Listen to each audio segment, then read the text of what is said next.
Fala aí pessoal, meus amigos, o vídeo de hoje eu acredito que vai ser um dos vídeos mais tensos que já rolou aqui pelo canal, e sob os olhares atentos do pequeno Folk, que está aqui me acompanhando nessa saga. No vídeo de hoje a gente vai fazer a instalação de uma ponte chamada Evertune. E sim, meus amigos, para ficar um pouco mais difícil, a gente vai fazer numa guitarra de 7 cordas, né? E curioso que quando o dono desse instrumento entrou em contato comigo perguntando se eu faria a instalação dessa ponte, a minha resposta, obviamente, foi qual? Não sei nem que ponte é essa. Sim, pessoal, sim, eu nunca tinha ouvido falar nessa ponte, não sabia nem que existia, e ele entrou em contato comigo, eu expliquei que eu não tinha conhecimento a respeito desse material. Fui buscar informação e eu já deixo aqui de cara, né, logo no início do vídeo, o meu agradecimento, a total confiança do dono desse instrumento e a total coragem de deixá-lo na minha mão para fazer a instalação dessa ponte que, como eu mesmo citei para ele, essa vai ser a primeira que eu faço e não é um material nada barato. E será que eu tô com medo? Tô com frio na barriga? Tô, bastante. Mas faremos tudo com o máximo de prudência para que corra tudo bem, dê tudo certo e a gente consiga fazer a instalação com sucesso dessa ponte nessa guitarra. Chega de blá blá blá, chega de falatório, vou mostrar para vocês como que esse material chegou até aqui e o que a gente vai fazer. Vamos lá.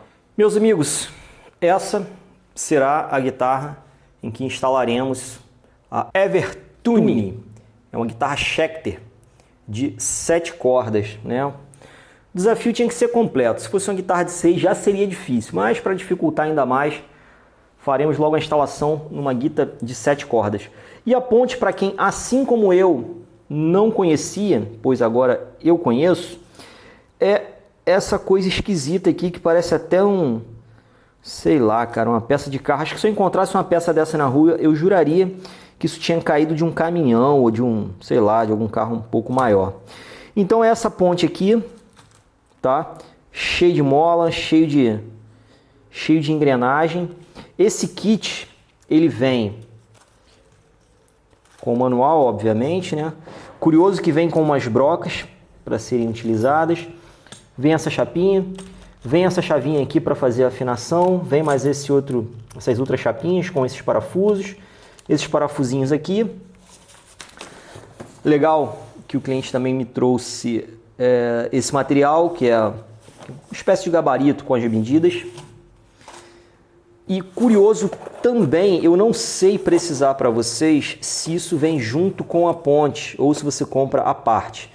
Mas para minha total felicidade ele já me trouxe todo o kit completo, inclusive com esses gabaritos aqui.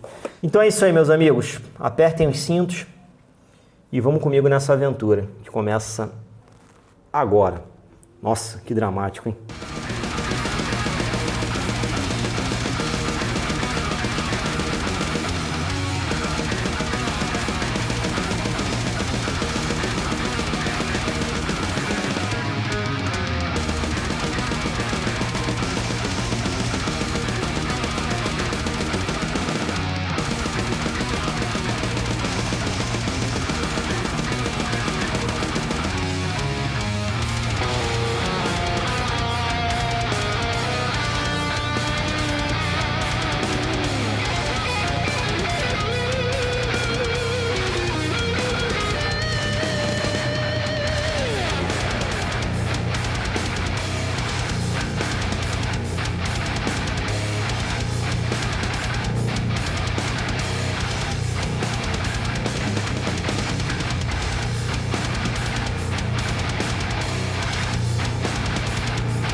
Pessoal, então eu estou aqui com a guitarra já praticamente pronta.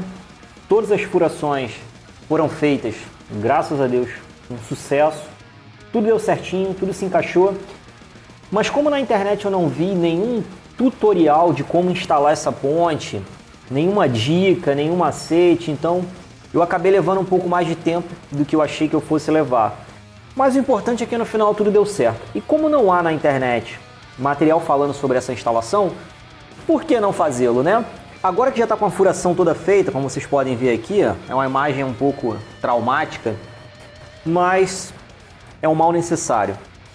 E eu vou mostrar para vocês aqui qual foi a sequência de instalação para que tudo corra bem. Acredito eu que o principal aqui, o fundamental, o que me fez perder o sono, é a medida inicial antes de você começar a fazer os furos.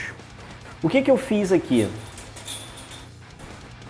Conferi, né, obviamente, a distância do nut, da saída do nut, até o 12º traste, rebater essa mesma distância até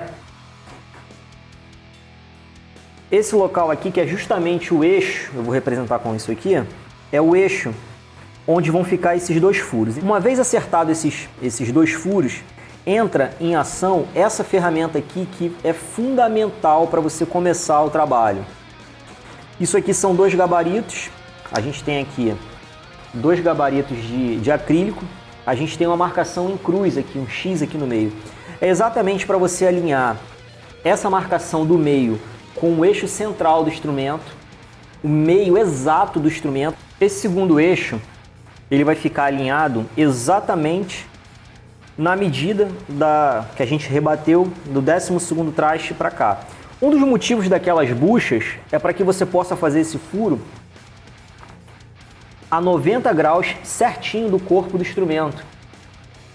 Mesmo utilizando uma furadeira de bancada como eu usei, se você não tomar um certo cuidado ali, pode acontecer, ainda mais se a furadeira não estiver bem calibrada, desse furo ele começar a entrar aqui e ele sai torto do lado de trás.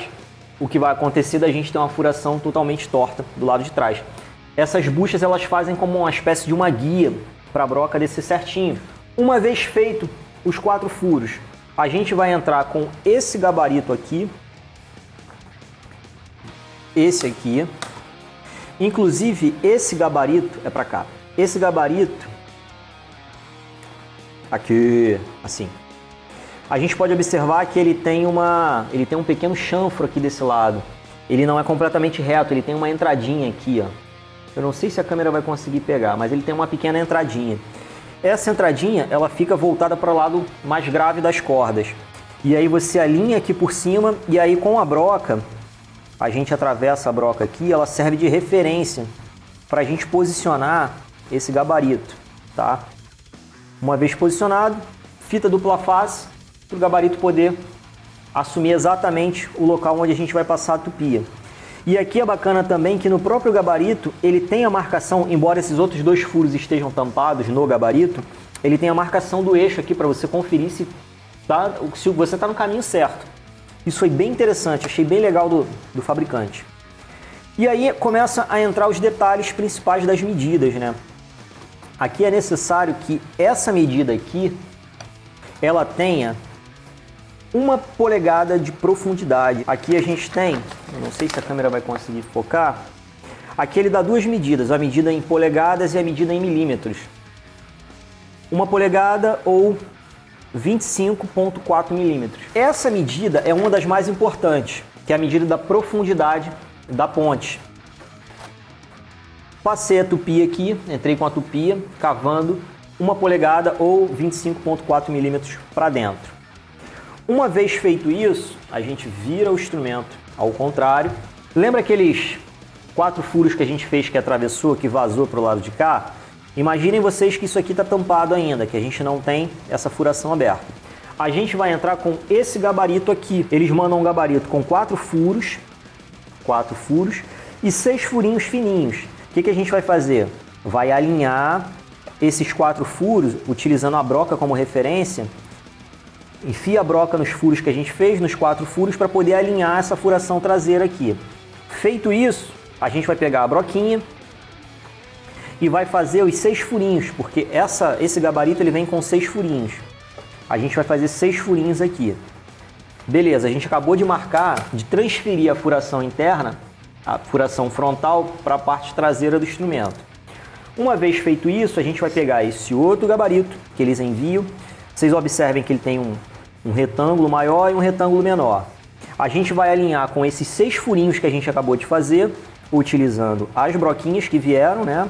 Atravessa as broquinhas aqui no gabarito e coincide com os 6 furinhos que a gente acabou de fazer. Posiciona aqui em cima. Aqui a gente vai passar a tupia tirando aproximadamente 1 milímetro de profundidade, porque é exatamente onde vai entrar depois essa peça aqui, ó. Esse 1 milímetro que a gente vai fazer é só o rebaixamento para essa peça não ficar assim, ó, não ficar por cima do topo, para ela ter um rebaixo. Então pouca coisa, 1 milímetro apenas de profundidade. Essa outra furação aqui entra um macete bem interessante. Aqui eu levei um certo tempo para entender o que estava acontecendo. E eu vou explicar para vocês, coisa que eu não vi na internet, ninguém explicando, mas eu vou explicar. Lembra que eu falei que uma das medidas fundamentais, dos cortes necessários que caiba certinho, que case certinho, é a profundidade aqui da frente, que eu falei que é 1 polegada ou 25,4 milímetros. Tá. Aqui por trás a gente tem que calcular o quanto eu vou tirar daqui de trás, levando em consideração essa medida. Porque eles passam pra gente aqui, eles mandam esse gabarito, considerando só a profundidade que você vai cortar, olhando a guitarra pelo topo, ou seja, pela frente. Só que existem instrumentos que são um pouco mais largos, um pouco mais finos. Então, depois eu até entendi o porquê que eles não mandaram essas medidas, né? O principal aqui é que você considere essa medida pela frente. Para trás aqui fica difícil deles dizerem para você quanto que você vai tirar, porque eles não sabem em que instrumento você está fazendo esse corte. Não sabe se o instrumento é mais fino ou mais grosso. Então fica subentendido que, uma vez que eles passam a medida da frente, que diz para você que é para você tirar 1 polegada da frente, o restante aqui para trás você vai tirar tudo. Independente da grossura do instrumento, se ele for mais grosso ou mais fino, ele está te dizendo para você tirar todo o restante, tudo que sobra. E foi assim que eu fiz. Eu posicionei esse gabarito aqui. Aqui eu cavei com a tupia, retirando todo o miolo, mas conservando essa medida da frente, que é fundamental, que eu falei para vocês, de 1 polegada, tá? Retirei tudo com usando esse gabarito, né, para a tupia poder copiá-lo. Depois eu entrei com esse aqui, retirando essa parte, e aqui é fundamental também. Essa medida que a gente vai tirar aqui, ela tem que estar exatamente com a mesma profundidade dessa. Ou seja, aqui para frente, como a gente tirou 1 polegada, aqui para trás ela tem que estar exatamente no mesmo nível desse batente aqui.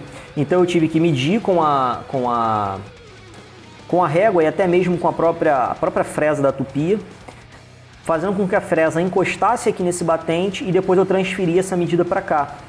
Justamente para esse batente ficar na mesma medida dessa parte aqui, que é onde vai entrar essa parte aqui, é onde vai descansar essa parte aqui da ponte. Ok? Então, retirei essa parte. Depois disso, todo o miolo, toda a parte interna tem que ser retirado também. Então, passei a tupia aqui, terminando de escavar. E eu sei, sim, fica muito esquisito você olhar a guitarra atravessando de fora a fora, né? Onde eu tive uma certa dificuldade também foi exatamente nessa parte aqui. Observem que foi feito um chanfro. Como a ponte ela entra assim e depois ela cai para cá, foi necessário fazer esse chanfro aqui, ó. Onde o meu maior medo é quando eu estivesse passando a tupia aqui, esse pedacinho de madeira quebrasse. Ia ficar muito feio se isso acontecesse. Então eu tive que ter um cuidado triplicado aqui, como se eu já não tivesse tido tanto cuidado com o serviço, mas aqui um cuidado maior para que esse chanfro fosse feito de forma correta, né? Porque ele vai fazer parte do acabamento depois que a ponte encaixar aqui. Ele vai fazer parte desse acabamento e eu tinha que tomar muito cuidado para não quebrá-lo. E aí agora que as medidas já estão certinhas, casaram tudo certinho, eu vou mostrar para vocês literalmente a instalação. Então ela entra aqui por cima. Esses 4 furos que a gente fez, eles não estão aqui à toa. A ponte ela é parafusada por trás através desses 4 furos que foram feitos. Eles encaixam certinho aqui, ó. Ela entra por cima, entra bem justa por sinal, nos 4 furos. E aqui por trás, eu vou colocar isso aqui é isopor, tá, gente? Algumas pessoas perguntaram o que era nessas embalagens aqui. Não é o que vocês estão pensando, não. Isso aqui é isopor e eu utilizo quando eu trabalho com guitarra com ponte Floyd Rose ou algo parecido. Ó, a ponte encaixou certinho. Agora entra essa chapinha de metal aqui por cima. Lembra aquele rebaixo que a gente fez? Exatamente para isso. Aqui ela vai receber 4 parafusos para travar. Os 4 furos que a gente fez aqui, ó, esses 4 furos. Aqui vai entrar 2 chapinhas de metal com parafuso com chave Allen para puxar a ponte para cima e fazer com que ela fique mais fixada. O próprio fabricante manda essa tampa aqui. E lembra aqueles 6 furinhos que a gente fez? Vocês acharam que ia ficar aqui aparecendo no instrumento, né? Não. Aqueles 6 furinhos, eles coincidem exatamente com essa tampa do escudo traseiro aqui. Essa tampa traseira. E aí vem com os parafusinhos também. Depois de tudo pronto, tudo montado, a gente vai parafusar aqui e vai ficar 100%. E é basicamente isso. Perdi uma noite de sono. Curioso que eu sonhei com a instalação dessa ponte aqui. Essa guitarra está comigo há mais ou menos umas 3 semanas. E eu até falei com o Fábio na época que eu tinha que pegar para fazer esse serviço quando eu tivesse com a cabeça bem tranquila, bem de boa, porque isso aqui não tem margem para erro, como eu já falei diversas vezes, né? Então é isso. A ponte, considero que ela está instalada. O que eu vou fazer agora? Para que não fique aparecendo essas partes da madeira aqui, para a gente ter um acabamento um pouquinho melhor, eu vou aplicar a tinta condutiva, que é uma tinta escura, um cinza quase cor de chumbo. Eu vou dar a tinta condutiva em todas as cavidades aqui para quando a gente montar a guitarra, para que ela fique com um acabamento legal e vocês vão acompanhar comigo aí esse processo, ok? Vamos que vamos!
Meus amigos, então, aqui estamos nós com a guitarra prontinha, devidamente regulada, tudo em seu lugar, corda nova, embora a corda tenha vindo enferrujada, né? Um abraço ao pessoal da Herniball. Vamos que vamos! Eu vou tentar explicar para vocês aqui de uma forma...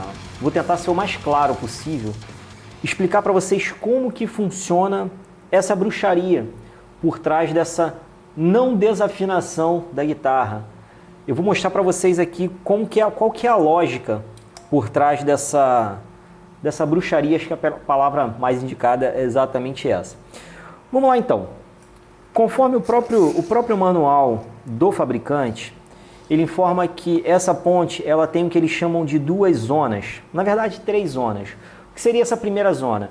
É a zona em que você coloca a corda, bota aqui na tarraxa, seja ela com trava ou não, e você começa a esticar essa corda. Ali você está na primeira zona.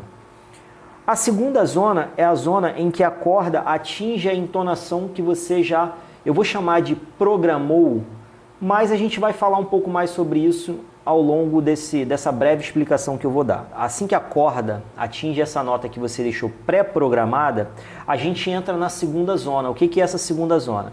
É a zona em que a nota está afinada. Por exemplo, no caso dessa guitarra, o Fábio me pediu para que deixasse o instrumento todo afinado meio tom abaixo. Então a gente tem aqui a sexta corda afinada em Mi bemol. Deixa eu descer um pouquinho aqui, pronto. A gente tem a corda afinada em Mi bemol. Se porventura eu der um bend aqui, ó, eu estou na quinta casa, Sol sustenido. Se eu der um bend, ó, observem que eu continuo em Sol sustenido. Ó. Aqui a gente está nessa segunda zona que o manual informa. Se a gente continuar apertando a tarraxa, esticando essa corda, a gente vai passar para a terceira zona. O que é essa terceira zona?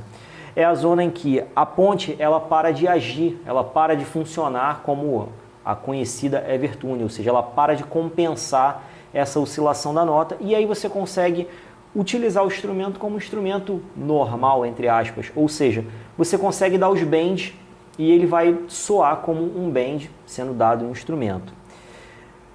E como que o instrumento entende que ele tem que te oferecer a opção de dar o bend, né? Você quer dar um bend ou não? Como que isso funciona? Através aqui dos cédulos da ponte, ele tem como se fosse, ele tem um sisteminha de mola, que a gente não vai entrar tanto em detalhe nisso, até porque isso aí é um outro assunto. Ele tem um sisteminha de mola que quando você coloca a corda pela primeira vez, foi o que eu fiz hoje, ponte nova, né, no instrumento, eu acabei de colocar, eu fiz uma regulagem nele. Então eu informei, eu programei, entre aspas, cada saddle, eu informei para cada saddle quantos quilos cada corda vai ter que... Quantos quilos é a afinação de cada corda? Vamos chutar, por exemplo, essa corda aqui, a sexta corda, ela afinada em Mi bemol, no caso em Ré sustenido, vamos supor que essa corda exerce, sei lá, 5 quilos aqui no carrinho. Então, toda vez que a corda cede ou que a gente afrouxa a tarraxa, observem que eu vou afrouxar a tarraxa aqui, ó, ou melhor, eu vou esticar a tarraxa, ó, eu estou girando a tarraxa, a gente continua no próprio Ré sustenido. O que acontece aqui? Toda vez que essa tensão aumenta na corda, o carrinho, as molas do carrinho, ela vai compensando essa tensão a fim de fazer com que essa corda permaneça sempre com os mesmos 5 quilos que a gente programou. Tá, Alexandre, então como é que a gente programa isso? É muito simples. A gente bota a corda no instrumento, trava lá na tarraxa, né? Seja ela com trava ou sem trava, a gente passa pela tarraxa, começa a esticar. A partir do momento que a gente entra nessa zona 2 e a gente consegue sentir, conforme a gente vai tocando aqui, a corda vai esticando, mas a gente sente que a corda passou de um determinado limite ali e ela começa a entrar nessa zona 2. A partir desse momento, a gente começa a afinar utilizando essa chavinha, que nada mais é do que uma chave Allen. Eu vou dar o exemplo para vocês aqui. Essa corda está afinada em Ré sustenido. Se eu quiser afiná-la em Mi, é só eu apertar aqui, ó. Eu vou apertando aqui a ponte, ó.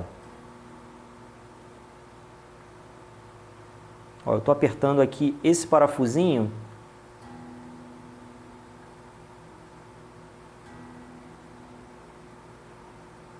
Ó, ele chegou em Mi. Aqui agora é como se eu programasse, entre aspas, esse carrinho para entender que a tensão dessa corda afinada em Mi é a tensão perfeita para mim, é a tensão que eu quero. Então, se eu aqui agora, ó, eu começar a afrouxar a tarraxa, ó, ela vai começar a agir, vai começar a compensar, fazendo com que essa tensão dessa corda se mantenha constante, ou seja, essa nota se mantenha constante. Se eu subir a tarraxa aqui, se eu começar a apertar, ela também vai começar a compensar. mantendo sempre essa nota em Mi. Se eu der aqui se eu tocar um Lá e der um bend, ó,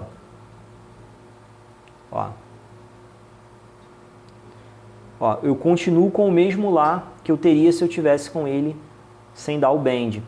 Só que isso tem um limite. Essa ação do carrinho compensando para mais ou para menos, ela tem um limite. Se eu continuar apertando a tarraxa, apertando, a gente vai sair dessa zona que ele chama de zona 2 e a gente vai entrar na zona 3. Essa zona 3 é quando a gente passa do limite do carrinho agir e aí a ponte da guitarra vira como se fosse, mais uma vez, entre aspas, uma ponte de uma guitarra convencional que a gente tem em casa, que a gente tem por aí. Ou seja, a gente consegue dar um bend e a guitarra vai responder ao bend. A gente vai conseguir ouvir o bend porque o carrinho ele já não está agindo mais. Se a gente quiser voltar para a zona 2, onde a guitarra não desafina, a gente volta um pouco a afinação na tarraxa para o carrinho voltar para a zona 2, que é justamente a zona onde ele age. E trocando em miúdos aqui, vamos voltar aqui para a afinação Mi bemol.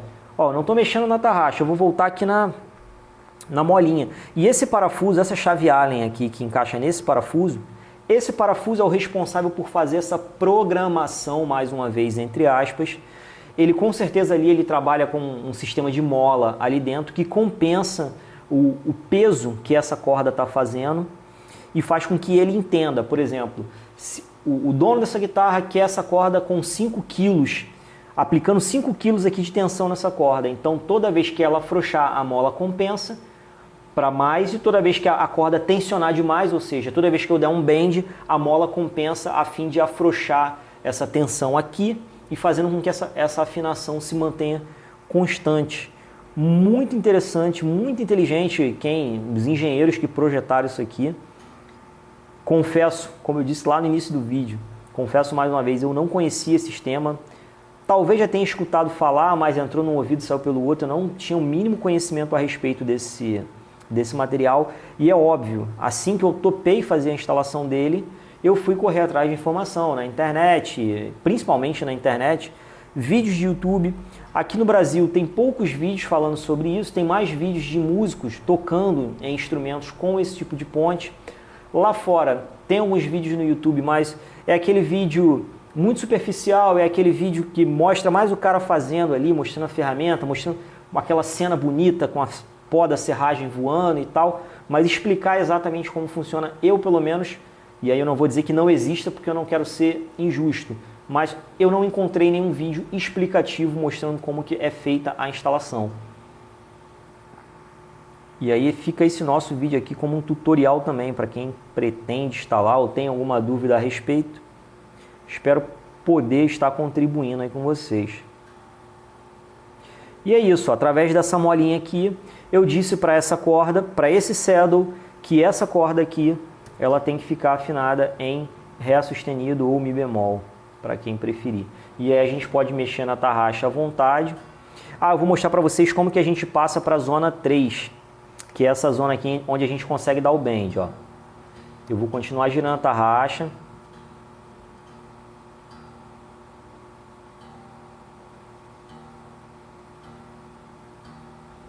Deixa eu voltar aqui um pouquinho. Ó, aqui, toda vez que eu puxo a corda, eu simulando um bend aqui, ó, o carrinho se move. A zona 3 é a partir do momento em que você dá um bend ou tensiona a corda e o carrinho ele para de se mover. Então a gente pode até, de forma visual, dá pra gente perceber quando a gente chegou nessa zona 3. Ó, aqui o carrinho já parou de se mover. Então eu vou voltar aqui para o Ré sustenido. Se eu der um bend agora, ó.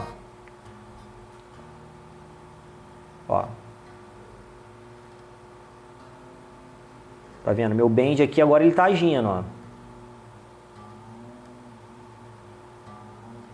Agora eu vou voltar para a zona 2, que é a zona onde os bends eles são cancelados.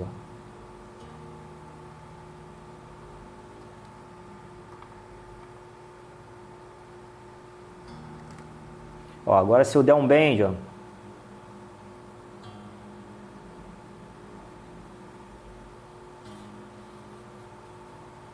se eu der o bend, o carrinho ele vai agir e vai compensar. Basicamente é isso, eu não vou entrar muito no termo técnico da ponte aqui, até porque já seria uma aula de engenharia, o que já não é muito a minha praia, e esse vídeo ficaria mais extenso do que já está, e eu sei que vai ter gente reclamando, dizendo que esse vídeo ficou longo demais, eu poderia ter feito o vídeo em apenas 5 minutos, mas não. Se o que eu tenho para passar para vocês eu vou precisar de 40 minutos, então faremos em 40 minutos, e é basicamente assim que é o nosso canal. Então é isso aí, pessoal. Espero que vocês tenham gostado do vídeo. Espero que esse vídeo tenha sido útil, tenha servido aí para esclarecer para vocês como que funciona a bruxaria por trás da Evertune, tanto na parte de instalação quanto na parte de afinação. O que você falou?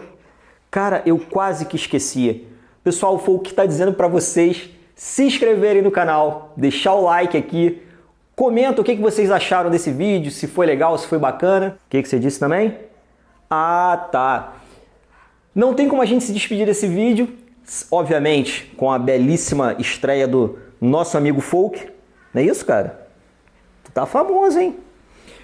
Para fechar esse vídeo, eu sei que vocês estão curiosos para ouvir o som dessa guitarra, como que essa criança tá soando.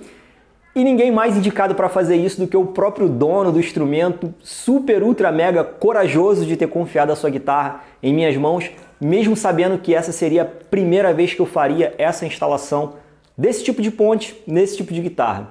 Então, a gente vai se despedir desse vídeo deixando com vocês o Fábio tirando um som nessa guitarra. Não é isso, pequeno Folk? E agora, para a gente se despedir, como eu sempre faço, fui, ou melhor, fomos, é assim, ó, deixa eu te ensinar. É assim, ó, fui!